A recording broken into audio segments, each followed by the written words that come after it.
regulation of eukaryotic cell cycle. In the cell cycle, we can see there are two things in the form of the cyclins and CDK.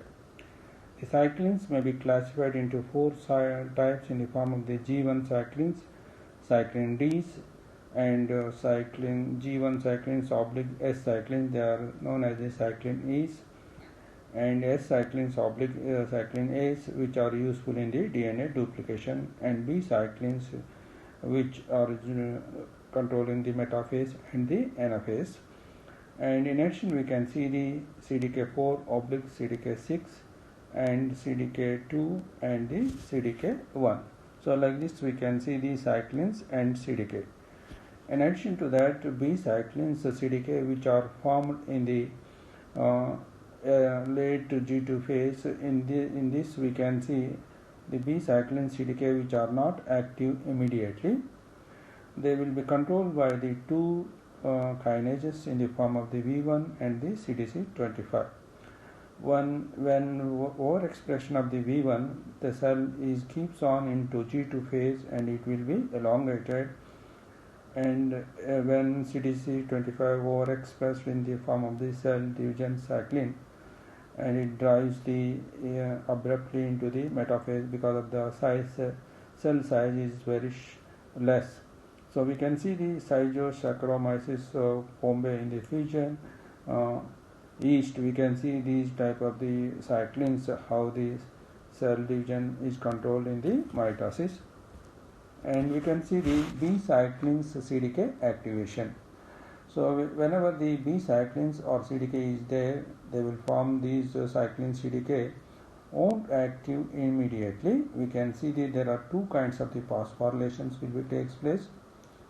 In this V1, which is doing the phosphorylation at Y15 region, that is a inhibitory phosphorylation. Another phosphorylation is done by CDK activating kinase, which is doing phosphorylation at the T161. And after that, one of the cell division cyclin CDC25, which removes the phosphate, it acts like a phosphatase engine.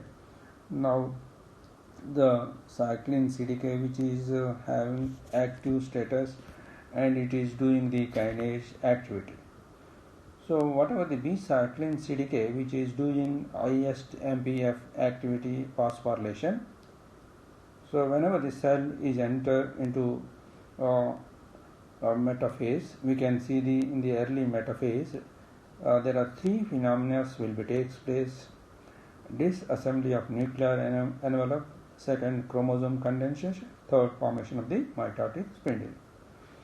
So whenever the MPF activity is activated, the mitotic cyclin CDK, which is doing phosphorylation of the nuclear lamina, the tetramers will be converted into dimers by means of the serine phosphorylation MPF activity.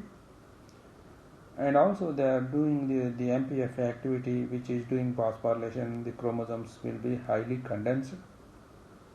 And third phenomena, formation of the mitotic spindle, an hollow cylindrical tubule which is consisting of tubulins in the form of the alpha beta tubulins.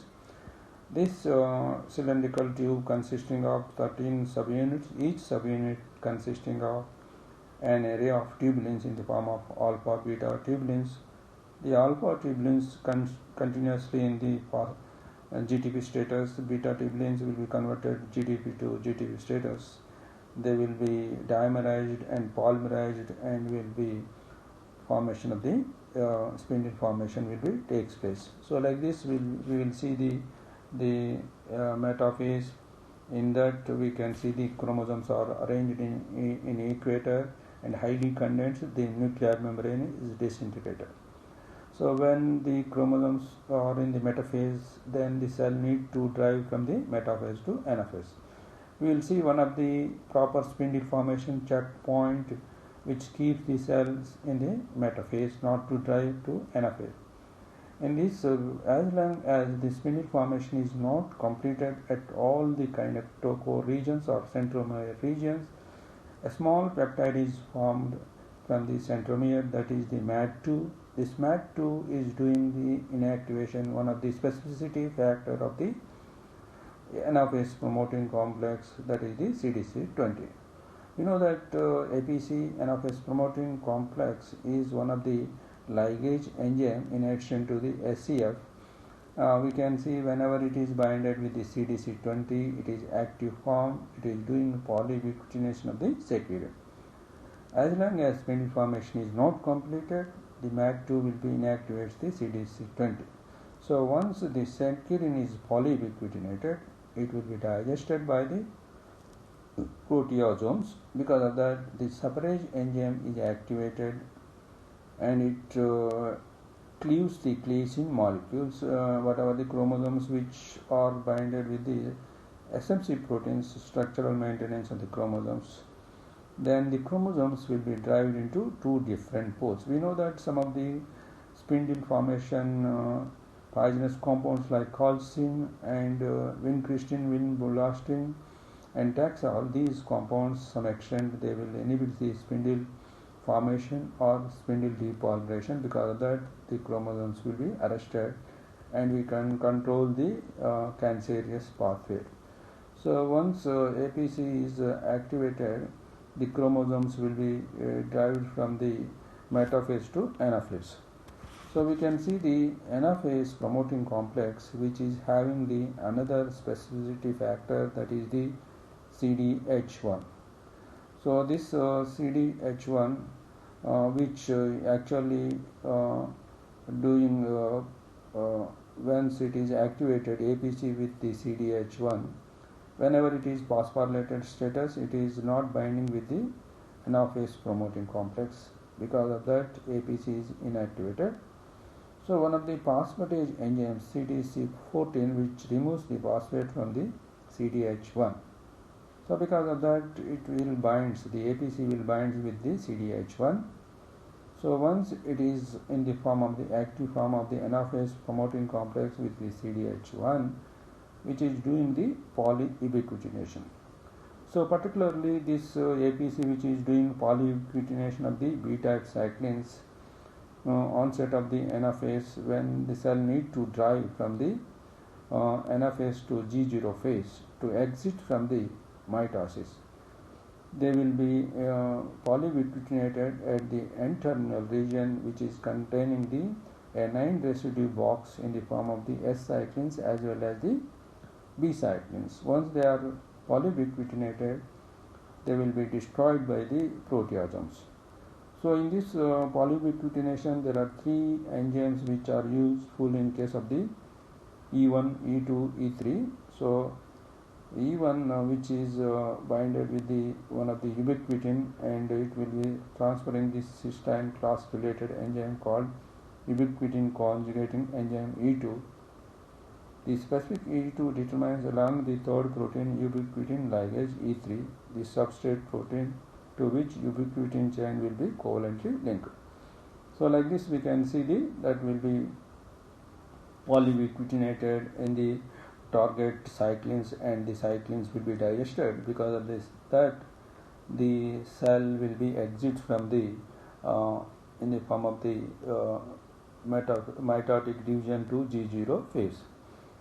B-type cyclins forms various eukaryotes showed that all contains the homologous 9 residue sequence near the N-terminus called the destruction box.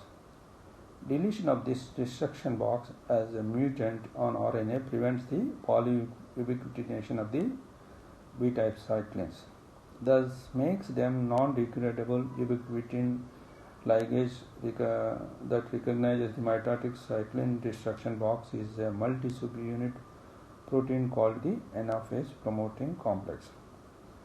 Genetic studies with yeast lead to identification of APC specificity factor called CDH1 that binds APC and directs the polyubiquitination of mitotic cyclin, marking the proteins for rapid degradation with proteasomes. The resulting decrease of MPF activity leads to completion of the mitosis. Phosphorylation of the CDH1 by cyclins G1 during the G1 phase inhibits the association of the APC. This inhibition permits the gradual rise of the mitosis cyclins observed throughout the interphase in the next cycle.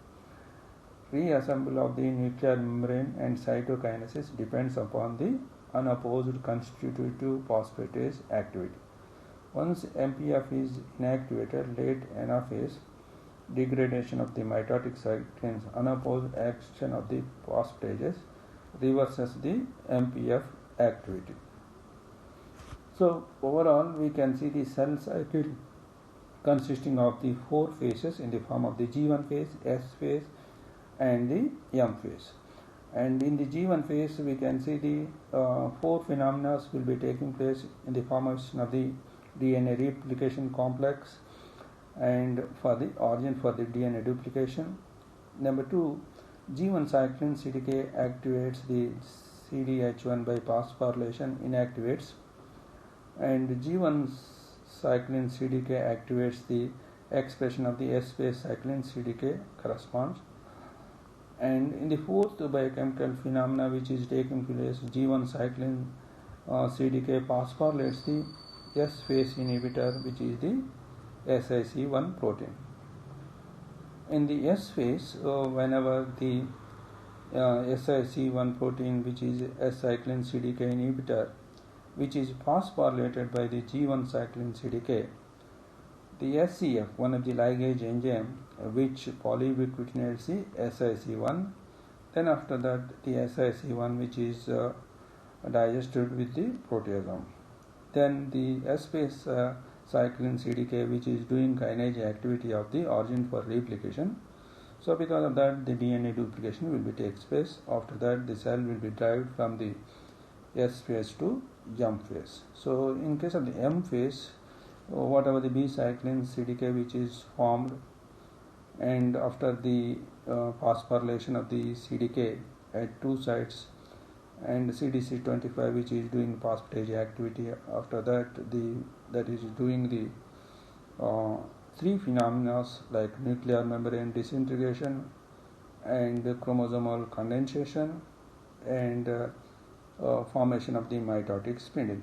So we can see the proper spindle formation checkpoint when the cell is driving from the metaphase to anaphase. So we can see there are 2 specificity factors for the APC, one of the ligase enzyme, in addition to SCF. We can see one of the CDC20, once the proper spindle formation is completed at all the kinetochore regions. From the kinetochore or the centromere region, MAT2 won't be generated, one of the small peptide, it inhibits the CDC20. Once it is not generating after the formation of the mitotic spindle, the APC binds with the CDC20 and it is polyubiquitinates the securin. So securin will be digested with the proteasomes and will be now the separase enzyme cleaves the glycine molecules, and whatever the SMC proteins which binded to the 2 chromatids, the chromosomes will be derived to anaphase. So once we have the chromosomes at the anaphase which need to cell drive from the mitotic stage to G0 stage. So at that time we know that APC which is binding with the CDH1, another specificity factor. In this case, once the CDH1 phosphatase by the CDC14, the CDH1 which binds the APC and it targets the B cyclins, and whatever the B cyclins which is having the certain 9 residue box, that is what we can say the destruction box, it is polyubiquitinated, and the B cyclins which is digested, both B cyclins and S cyclins will be digested with the proteasomes. That unopposed phosphatase activity, formation of the nuclear membrane and the decondensation of the chromosome, that leads to completion of the mitosis and it enters into G0 phase.